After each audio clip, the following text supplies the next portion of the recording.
The repository pattern is also one of the most known and widely used patterns, and it blends well into a well-designed layered architecture. The repository pattern states that the modules not handling the actual work with the data store should be completely oblivious to the data store type, its querying language, connection and transaction handling, etc. For example, if the data store is a MySQL database, no SQL statement should be issued by code module that is not part of the data handling code. In other words, the repository pattern describes a data abstraction technique that should be used in order to achieve the isolation we mentioned. Now, that might sound familiar, as this definition is quite similar to the data access layer we discussed in the layered architecture lecture, and it's no coincidence. Both the repository pattern and the layered architecture pattern stems from the same principles, making our software more flexible and easy to maintain. The main difference between them is with their audience. The layered architecture pattern is used mainly by architects, and design patterns are geared more towards developers. Nevertheless, as an architect, you will hear a lot about the repository pattern, and you should definitely know what all the fuss is about. So, back to the repository pattern. We say this pattern provides abstraction layer above the data store. How exactly does it do that? Again, let's start with an example. Our application manages the human resource department of the company. The application needs to access the data store for the traditional CRUD operations: create, read, update, and delete. Now, for the read operation, there are two requirements. We need to retrieve an employee by her ID, and also to retrieve a list of employees by department name. In a naive system, the developers create a method that handles all the data access. This method is called by the UI or the service interface and does all the low-level stuff of working with the database. In our example app, the database is SQL Server, so the method issues standard SQL statements. As you can see, the first method the developers created is a method for adding vacation days to a specific employee. Now, naturally, there is more than one place where the app needs to retrieve employees' data, so the developers create more and more methods. All of them issues SQL statements directly to the database, basically doing the same, which is retrieve employee data. The system goes on to production and everyone is happy.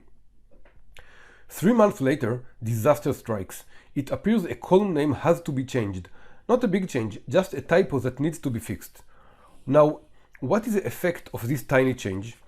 In the current implementation, the developers have to sift through all the methods in the app, find all the places where the original name is used, and switch to the new one. This is a tedious, boring, error-prone task, which will force the developers to modify a large chunk of the code, which in turn will force the team to run all the tests again. The repository pattern comes to the rescue in this case. Using the repository pattern, these methods will never communicate directly with the database. Instead, it will call a factory method, which you should be familiar with now, and get an instance of the repository. The repository represents the data store and exposes the actions the application requires. For example, our repository, represented by an interface called iEmployeesRepository, exposes the following methods: get employee by ID, get employees by department, update employee, create employee, and delete employee.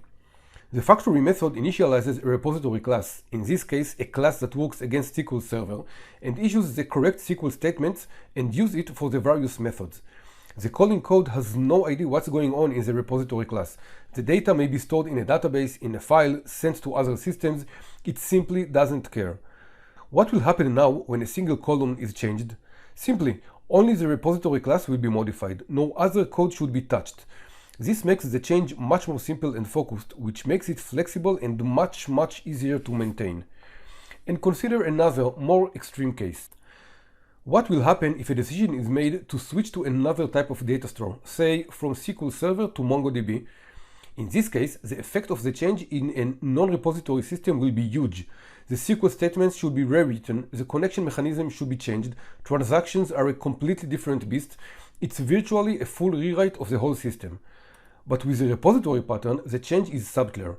We simply create a new class implementing the iEmployeesRepository interface, point the factory method to the new class, and call it a day. The other classes will not even know something has changed, and that is the real strength of the repository pattern. Now, This is the most basic form of the repository pattern. There are more advanced forms that include generic classes and inheritance and provide a better framework for extending the functionality. But even in its most basic form, the repository pattern is one of the most useful patterns you will ever use.